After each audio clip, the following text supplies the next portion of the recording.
Depuis que les humains ont découvert les ondes radio, nous n'en avons réellement compris que la moitié. Nous avons appris à transmettre, à recevoir, à faire rebondir des signaux sur les couches supérieures de l'atmosphère et à envoyer des voix par-delà les océans. Mais ce que nous n'avons jamais vraiment compris, ce sont les ombres qui existent entre les fréquences, ces espaces vides remplis non pas de silence, mais de quelque chose de bien plus étrange. Depuis plus d'un siècle, des opérateurs rapportent des voix qui ne devraient pas être là, des signaux qui n'apparaissent qu'une seule fois avant de disparaître à jamais, et des messages codés, n'appartenant à aucune agence, aucune nation, aucune origine connue. Sous le grésillement se cache un autre monde, un monde qui écoute en retour. Par une nuit d'hiver en 1996, une poignée d'opérateurs radioamateurs du nord de l'Angleterre et du sud de l'Écosse ont vécu quelque chose qui allait les hanter pour le reste de leur vie.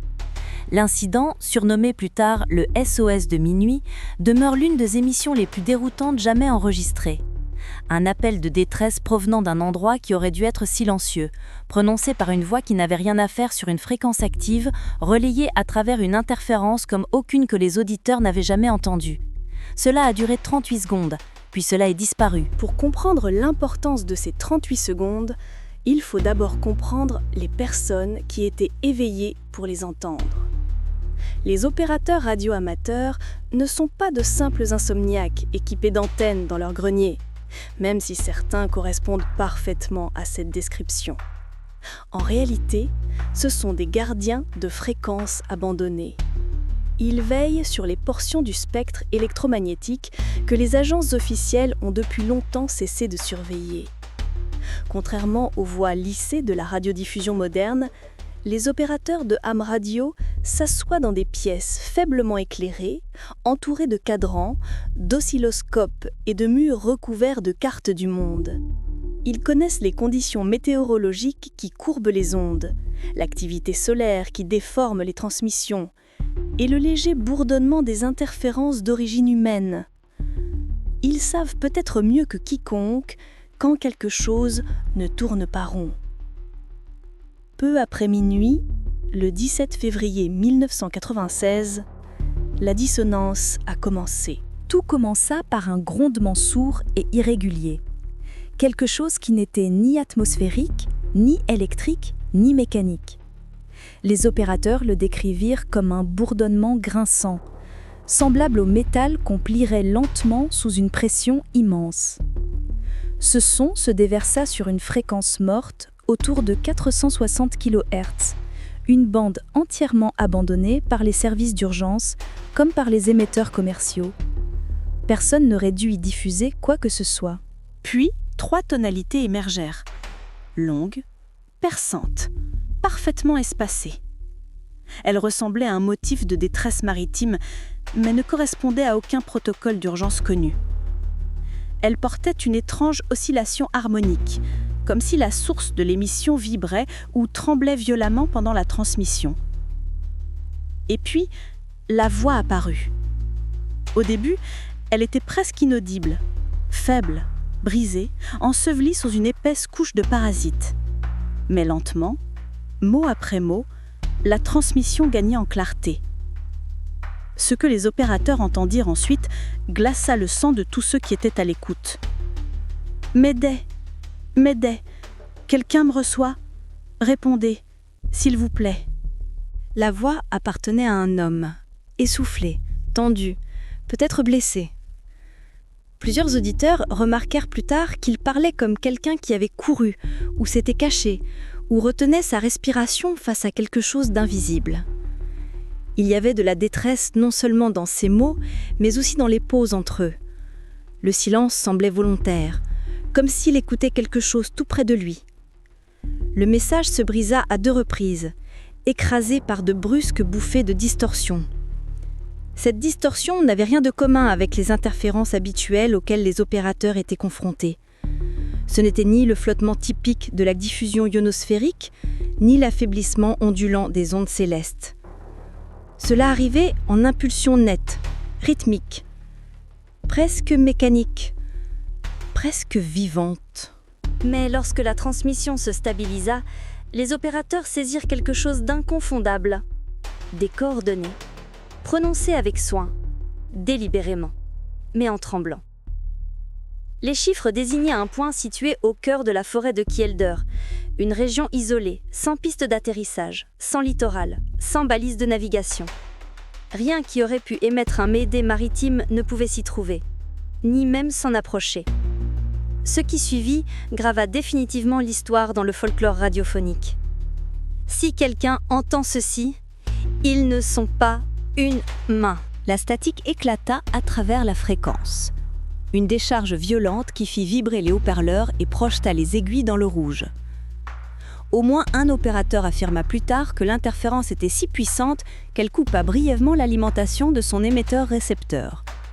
D'autres rapportèrent que leur matériel chauffait rapidement, comme si la transmission transportait une énergie bien supérieure à un signal normal. La voix tenta de parler à nouveau, 2 syllabes à peine audibles, aussitôt englouties, puis la fréquence devint silencieuse. Complètement. Absolument. Irrévocablement silencieuse. Il n'y eut aucune transmission suivante. Pas de répétition. Pas d'appel de détresse en boucle. Rien. Au cours de la demi-heure suivante, quelque chose d'encore plus étrange se produisit. Des opérateurs répartis sur 3 comtés tentèrent d'émettre en retour. Chaque tentative échoua. Leurs signaux sortants étaient soit absorbés, soit dispersés, disparaissant dès qu'ils atteignaient la bande de fréquence. C'était comme si la fréquence s'était refermée sur elle-même. À l'aube, la petite communauté des opérateurs de nuit avait déjà fait circuler l'histoire. Ils comparèrent leurs notes, partagèrent leurs enregistrements, analysèrent les formes d'ondes, et ce qu'ils découvrirent était troublant. Les distorsions étaient identiques dans chaque enregistrement. Chaque claquement, chaque souffle, chaque surtension, tous se produisaient à la même milliseconde sur toutes les bandes. Cela signifiait que l'interférence ne provenait ni de leur équipement, ni des conditions atmosphériques. Elle était intégrée à l'intérieur même de la transmission, quelque chose qui affectait le signal avant même qu'il ne les atteigne. Qui ou quoi avait conçu un émetteur pareil ? Dans l'après-midi, quelques opérateurs contactèrent les autorités locales. La réponse fut, comme on pouvait s'y attendre, totalement apathique. Aucun pilote disparu, aucun randonneur manquant, aucun navire en détresse, aucune urgence signalée. Les coordonnées ne leur disaient rien. Le fait que le message soit arrivé sur une fréquence morte leur importait encore moins. Mais les opérateurs insistaient. Quelque chose n'allait pas. Et ils n'étaient pas les seuls. En moins de 24 heures, 3 témoins sans lien entre eux rapportèrent des observations près de la forêt de Kielder. Un ouvrier forestier affirma avoir entendu un bourdonnement profond et métallique pulser à travers les arbres, régulier, rythmique, d'une fluidité inquiétante. Il le compara à une turbine qui tournerait sous l'eau. Le son persista près de 10 minutes avant de s'éteindre brusquement. Un randonneur, seul dans les collines, rapporta avoir vu de minces faisceaux bleu pâle balayer la cime des arbres. Pas des lampes torches, pas des projecteurs d'hélicoptères. Ceux-ci se déplaçaient trop doucement, trop silencieusement, sans le moindre bruit d'appareil. Un troisième témoin, qui roulait près de la lisière sud de la forêt, se souvint avoir vu une lueur circulaire émaner d'entre les arbres. Il déclara que la lueur était froide, pas chaude comme un feu, et qu'elle illuminait les troncs en un cercle parfaitement uniforme. Aucun de ces témoins n'avait la moindre connaissance du SOS de minuit. 2 jours plus tard, des gardes forestiers découvrirent une clairière étrange au cœur de la forêt. Les arbres étaient courbés vers l'extérieur depuis le centre. Inhabituel, car les phénomènes naturels tirent ou poussent généralement les arbres dans une seule direction dominante. Mais ici, les troncs s'incurvaient en un motif radial parfait, comme si quelque chose avait explosé vers l'extérieur depuis le centre, sans produire ni chaleur ni flamme. Le sol de la clairière était légèrement magnétisé. Pas brûlé, pas retourné, simplement magnétisé. Les enquêteurs ne trouvèrent aucune épave, aucun débris, aucun dispositif, aucune trace d'impact. Pas de traces de pneus, pas d'empreintes. La clairière semblait avoir été créée puis abandonnée dans le même instant. Pendant les 19 nuits suivantes, quelque chose d'encore plus déroutant se produisit. À exactement minuit 14, l'heure même où le premier SOS avait été émis, la fréquence envoyait une impulsion basse et régulière. Chaque impulsion durait exactement 7 minutes. C'était parfaitement rythmé, presque comme un battement de cœur, et identique chaque nuit. Puis, la 20e nuit, tout s'arrêta. Pour toujours. Les analystes du signal qui avaient étudié l'impulsion la décrivirent comme structurée, constante, intelligente, non aléatoire, non terrestre dans son schéma de modulation. Et pourtant, aucune agence gouvernementale, aucune organisation militaire, ni aucun centre de recherche privé ne se manifesta pour la revendiquer. En 2004, un groupe de chercheurs indépendants se rendit dans la clairière avec un radar à pénétration de sol. Ce qu'ils trouvèrent était ambigu. Aucune structure, aucun objet métallique, aucune cavité ni aucun tunnel. Mais ils détectèrent un faible résidu électromagnétique profondément enfoui sous la Terre, quelque chose qui suggérait la présence d'une source puissante qui s'était soit dégradée, soit déplacée. L'une des chercheuses le décrivit dans ses notes comme une empreinte sans la main. Pendant des décennies, les sceptiques ont tenté de démanteler l'histoire. Ils affirment que la mémoire est faillible, que les anomalies isolées sont exagérées, que les gens comblent les lacunes avec leur imagination. Mais les sceptiques ne peuvent pas écarter les enregistrements. Ils existent, ils sont cohérents, et les distorsions intégrées demeurent l'une des anomalies techniques les plus intrigantes de l'histoire de la radio amateur. La voix sur l'enregistrement ne ressemble pas à celle d'un plaisantin. Elle ne ressemble pas à celle d'un acteur. Elle ne sonne pas comme quelqu'un qui feint la détresse pour monter un canular. Elle ressemble à celle d'un homme véritablement terrifié, essayant désespérément de joindre n'importe qui, n'importe où, qui pourrait l'entendre. Un opérateur, aujourd'hui septuagénaire, conserve encore son enregistrement original dans un étui usé posé à côté de son transceiver.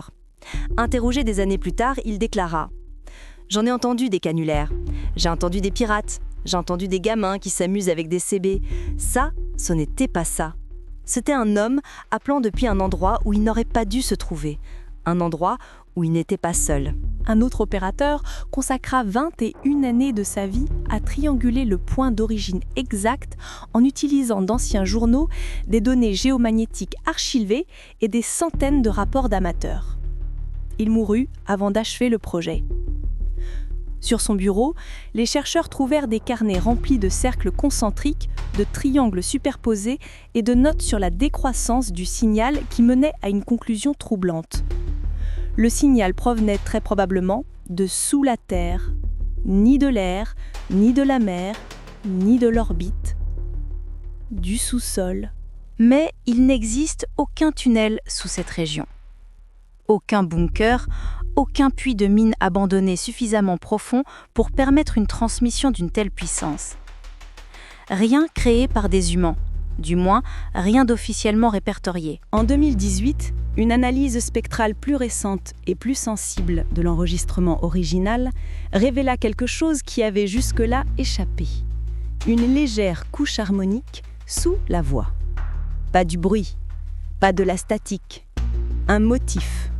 Une modulation structurée et répétitive, intégrée si subtilement qu'elle aurait été indétectable avec l'équipement des années 1990. Le motif ne correspondait à aucun schéma de chiffrement connu, à aucune structure musicale, ni à aucune méthode d'encodage numérique. Cela ressemblait à une respiration. Une respiration lente, régulière, mécanique. Qu'est-ce qui écoutait à l'autre bout de ce SOS ? À qui le message était-il destiné ? Et pourquoi, après presque 30 ans, la fréquence est-elle restée totalement silencieuse ? Le SOS de minuit demeure, à ce jour, un mystère unique, à la croisée de la physique, de la peur et de l'inconnu. Il incarne l'instant où une voix a glissé à travers les fissures de notre monde sûr et bien cartographié pour s'infiltrer dans les écouteurs de personnes ordinaires qui n'étaient jamais censées l'entendre. Une voix qui suppliait qu'on l'aide, une voix qui affirmait « ils ne sont pas humains », une voix que l'on n'a jamais réentendue. Quelque part dans l'océan sans fin du brouillard radio, un appel désespéré a franchi une frontière que nous ne comprenons toujours pas. Un message a voyagé dans les ténèbres en quête d'un auditeur. Pendant un bref instant, il en a trouvé un. mais l'aide qu'il réclamait n'est jamais venue, et le silence qui a suivi a duré plus longtemps que n'importe quelle voix humaine ne le pourrait.